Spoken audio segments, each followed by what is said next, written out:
fellow female activists. Your wellness coach, Cathy, is back, and this is another wellness video. Our category is sleep today, and this is Sleep Hygiene 101. Welcome, welcome. We all know what we get to do. This is a wellness video, okay?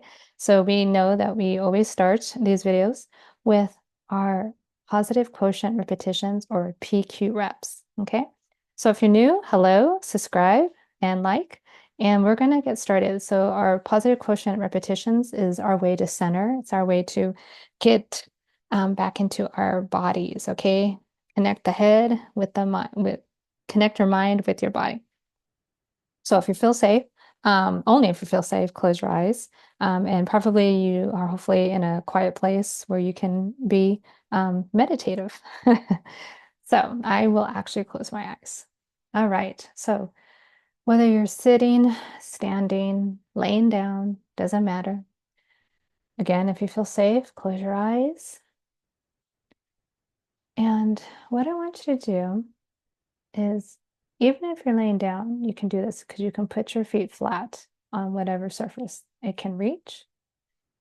And I want you to feel all four corners of your feet grounding into the surface they're on.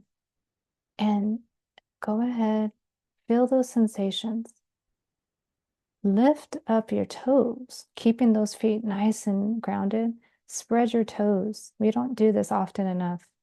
So, assuming you can, even with shoes on, go ahead, lift your toes, spread them, feel the grounding, even though the toes are up.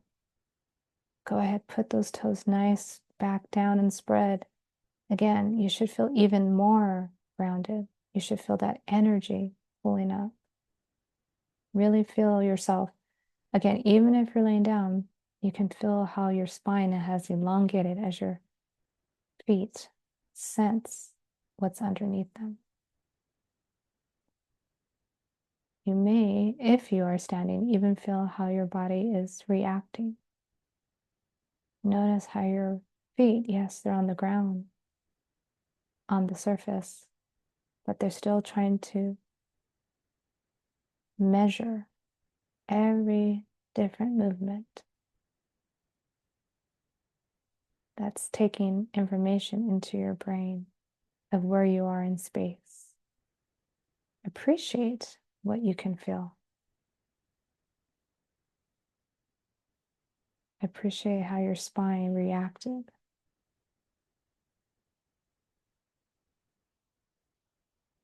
Moving along with our senses. If you're able, pick out a sound that is furthest away from you, or what is a sound you can hear that's not immediately near you.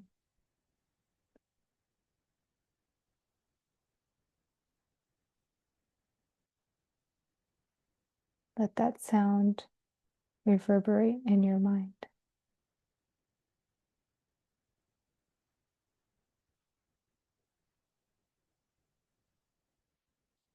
Now, if you're able, go ahead and listen to the closest sound you can hear.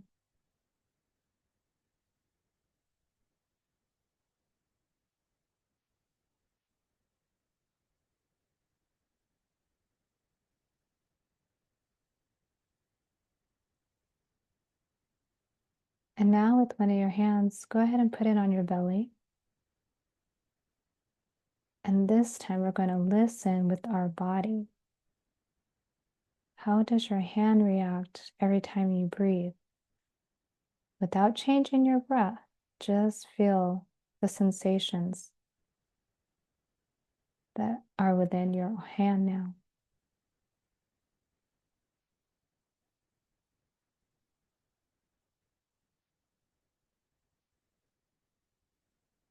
And when you're ready, go ahead and blink your eyes open. Yay! You should feel more centered. At the very least, your breathing, hopefully if it was a little bit elevated, has now actually started to come down some. That is the beauty of positive quotient repetitions or PQ reps. So today We are talking again. We always like to give you little snippets of how you can increase your overall wellness, right? So the playlist is wellness, and the subcategory happens to be sleep.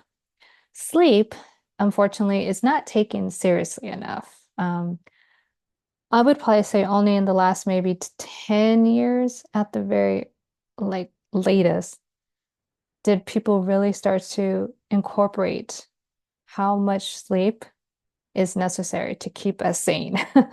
And I mean that in the realm of like the health and wellness, field. Especially for entrepreneurs, it is so hard for them. Now, I know this is a focus, right? You are me, I'm a fellow female activist. And a lot of us happen to be entrepreneurs, okay? We have a lot of different hats, correct? And we then have been told that we're just small men. No, we're not small men. Our bodies are quite different. And by virtue of that, that doesn't make us less than, it just means we're different. And so sleep is something that we should always understand. Females actually need more sleep. And that's because we just happen to have more vitality, I would say. What it is that we just have more going on. And rightly so, we create life. That is an enormous, enormous gift, but it's also an enormous responsibility, right? So within all our moving parts, right, sleep should never be put, uh, you know, at the back burner, I should say. So today, uh, we're going to be talking about sleep hygiene 101. So in a previous video, I talked about sleep hygiene, but what's really more important is what you're actually, taking part in during your waking hours, believe it or not. So that took care of that. And I brought in sleep hygiene only very slightly because sleep hygiene, while very useful, it's not the main game. The main game is actually how we, go about our daily life awake. That's going to affect us more when we're trying to sleep. Okay. Sleep hygiene, again, is useful, but it's not the end all be all. Okay. So, some really cool, and actually just three little phrases that can help you really easily incorporate, okay, sleep hygiene. Instead of giving you like a long list of things to check off or, products or, whatever, again, like a to-do list. No, I want to make this easy for you. So I was just thinking of phrases I could use. So there's three of them. So the first one is cool and dark. Okay, so cool and dark. Now, again, this is about hygiene, sleep hygiene. So again, when I was talking previously about what we do during our waking hours matters more, it does because it's all mental, okay? How we associate our daily functions, and then that leads us into our sleeping hours, that all matters, okay? So sleep hygiene is all about, unfortunately, probably, and not always, some sleep hygiene tips don't cost anything, but in some cases, and in most cases, sleep hygiene does in fact mean possibly having to purchase something. And I try to stay away from the purchasing idea simply because I'm not into consumerism, right? I'm all about sustainability, but sometimes we get to invest, right, in ourselves in different ways, and that can mean consuming something. So cool and dark is our first tip. Cool and dark. So what do I mean? So believe it or not, our bodies, well, I shouldn't say believe it or not, it is scientifically proven that our bodies, circadian rhythm, okay, if you're not familiar, that's how our bodies adjust to our environment, okay, quite literally. And so our circadian rhythm, for the most part, due to evolution, our bodies are supposed to, okay, be awake in the hours of light, and then they start to settle down. Quite literally, they cool down as we get ready to go to sleep when it's dark. That's by design, okay? Evolution, that's how it happened. So in our civilization, which is 24/7, right? We're on 24/7, unfortunately, in our modern chaos. that doesn't do very well. That doesn't turn out very well for those who have like the night shift, right? I mean, it can be quite detrimental. Now, if you so choose to, again, go that route, that's okay.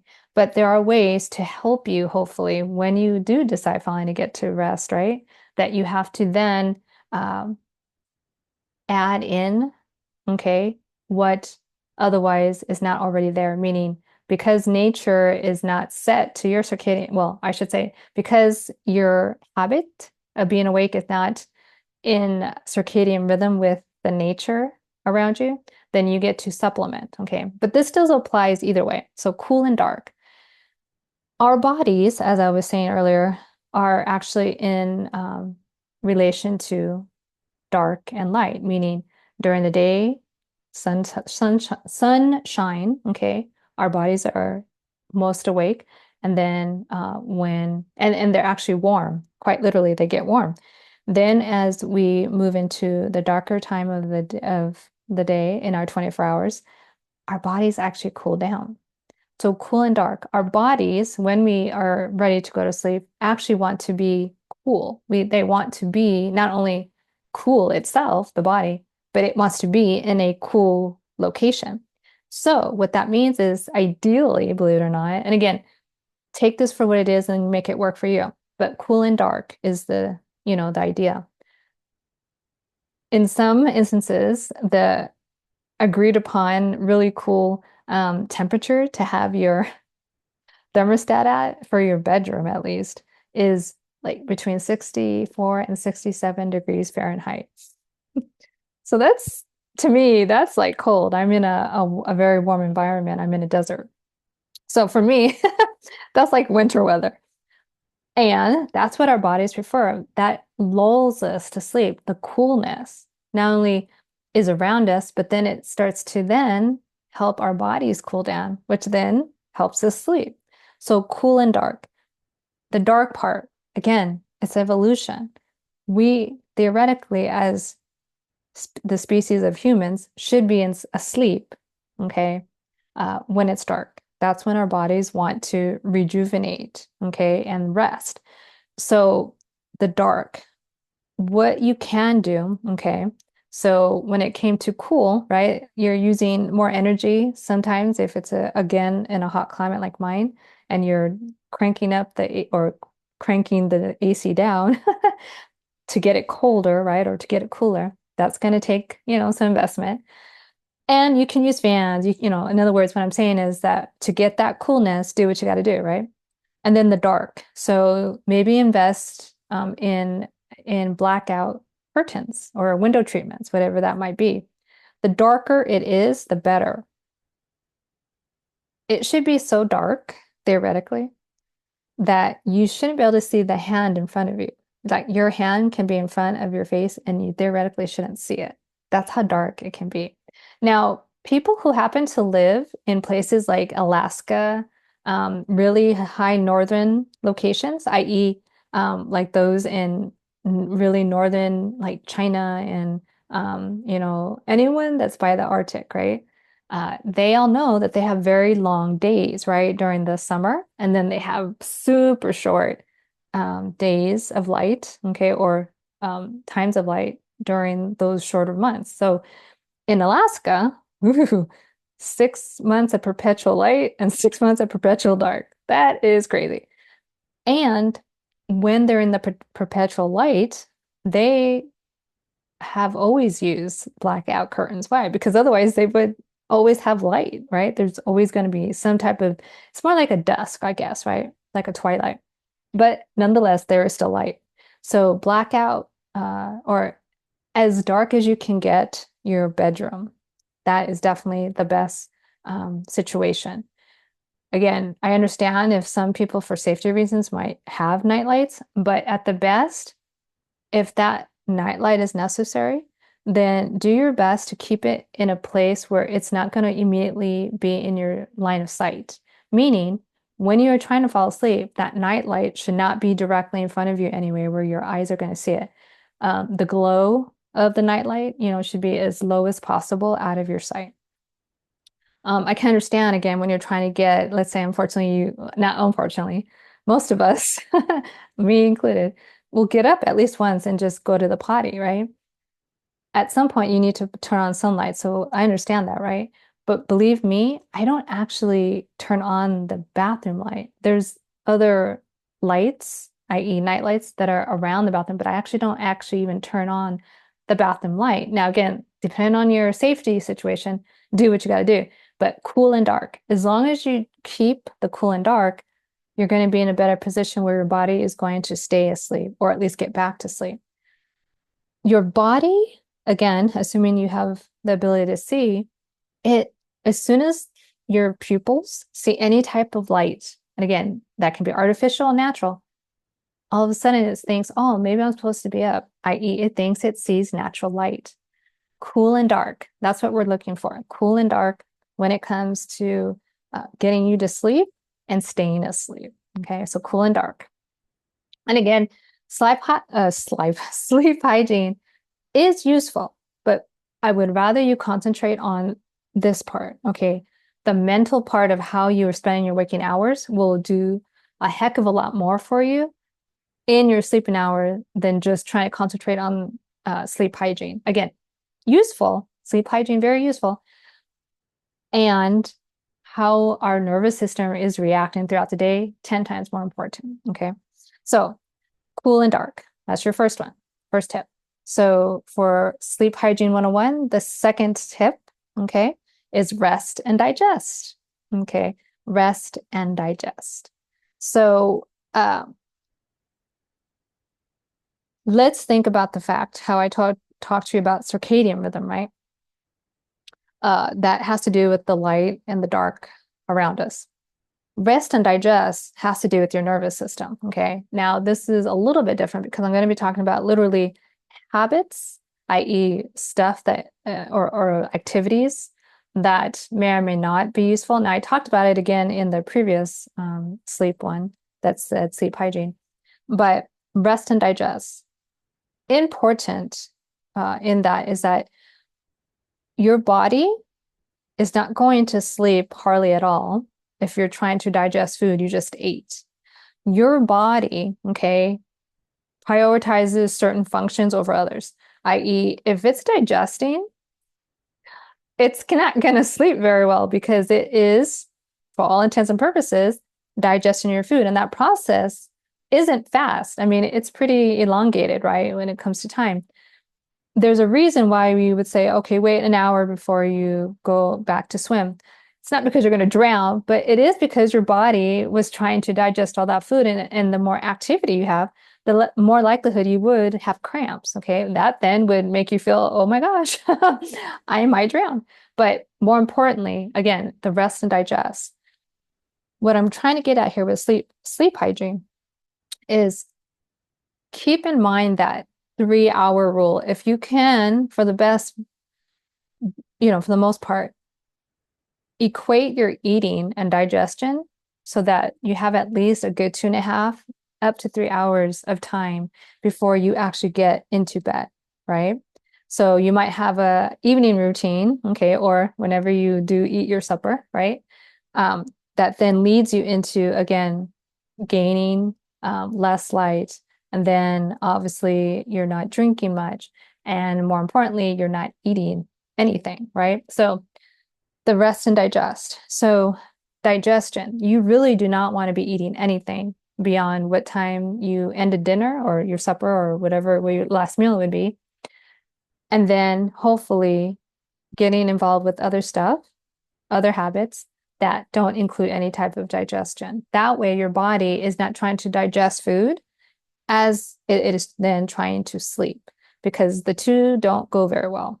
Your body will emphasize, I should say, because you're still maybe will be able to go to bed, but it's not going to be very restful. So your body definitely will, I guess you'll say, prioritize digestion, and then it'll go into sleep mode. We want you to already be sleepy, and we want you to fall asleep quickly. Okay, so do your best to create the best scenario where you're not eating anytime within 2.5 to 3 hours of your bedtime. the rest part. So the rest, okay, has to do with what you are actually taking part in. So please understand, again, the more that we're in front of all this artificial light, the less likely that our melatonin is going to kick in. Again, we want to understand the idea of sleep hygiene. It's not just what we can buy to help us, i.e., people will pop melatonin, but you're fighting a useless fight because the melatonin will only work if there's not a lot of light. All right. So again, yes, you can supplement however you wish, right? Buy something that's going to help you get you to sleep, but it's not going to be the most restful or restorative sleep, right? Um, there's this wonderful person, Charlie Morley, and he's a lucid dreamer expert. And I learned this from him.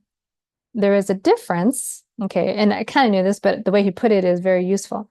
There is a big difference between using alcohol to put you to sleep. That's a sedative, okay? That's not restorative sleep. Yes, you will possibly get to sleep because alcohol ultimately is a depressant, okay? It's a, it can obviously suppress certain parts of you, and then you go to sleep. And with that said, that restful sleep may not actually come. You'll go to sleep, but there's a difference between, again, being sedated, i.e., with alcohol, versus you naturally falling asleep and then that deep sleep happens. You don't actually have a lot of deep sleep when you have alcohol. Again, why?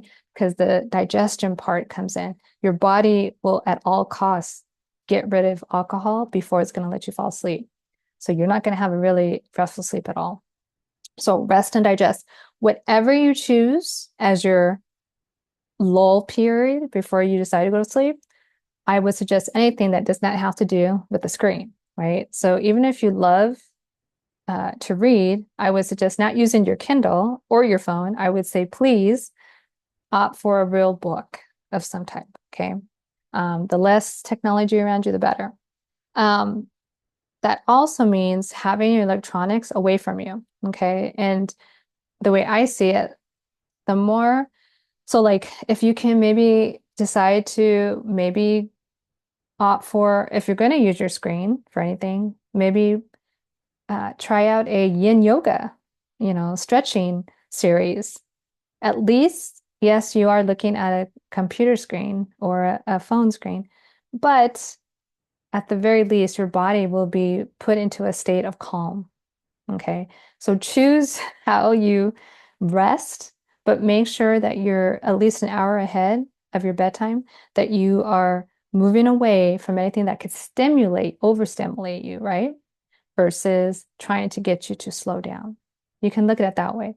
How slow, right, can I go to then put me to sleep? All right.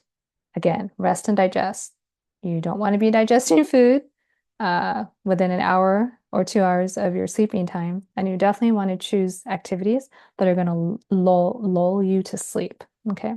And that kind of goes into this last one, the third and final, is sleep and wake. So when I just said you don't want to overstimulate yourself, uh, here's the exception. Sex. Oh yeah. So sleep, we want to do all we can to feel sleepy. Well, one wonderful way to get sleepy is to have sex.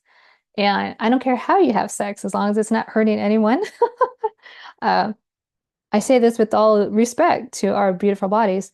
However you choose to perform sex, go for it because that then creates beautiful hormones. Okay. Oxytocin. Whoa.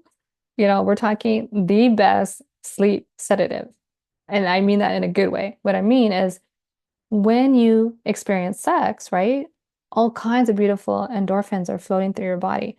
Those same endorphins mix beautifully with melatonin naturally, mix beautifully with the other parts of your body that then the nervous system takes in and says, wow, I am ready to slow down, quite literally. And in most cases, hopefully you'll fall right to sleep, right? So If you're thinking about any type of stimulation, then guess what? Let it be beautiful and wholesome sex, however that looks to you, to get you to sleep. Okay, sleep and wake. Remember, sleep and wake is the last one. So sleep. Your sleep gets to be restful. It gets to be restorative. Okay, and that means that your body is automatically taking care of flushing out, cleaning up all the excess free radicals that have accumulated in this noggin of yours, as well as the rest of your body throughout its waking hours. So the better you can lull yourself to a natural sleep and a restorative sleep, the better off you're going to be when you wake. Now, most of us, including myself, wake to some type of sound. Okay. While that's not terrible, it's not the best. Theoretically, when we sleep, we should be lulled to sleep through the dark. I know that's not the same for people who have night shifts, but run with it. Um, your body, right, will be cued to sleep because of dark. Same would go for waking. As soon as you're, remember what I said earlier about light, as soon as it starts to see light, then your cortisol theoretically starts automatically to work, i.e., it's supposed to rise. And so sleep and wake. What can you do to, again, naturally keep your body in a nice low state of stimulation?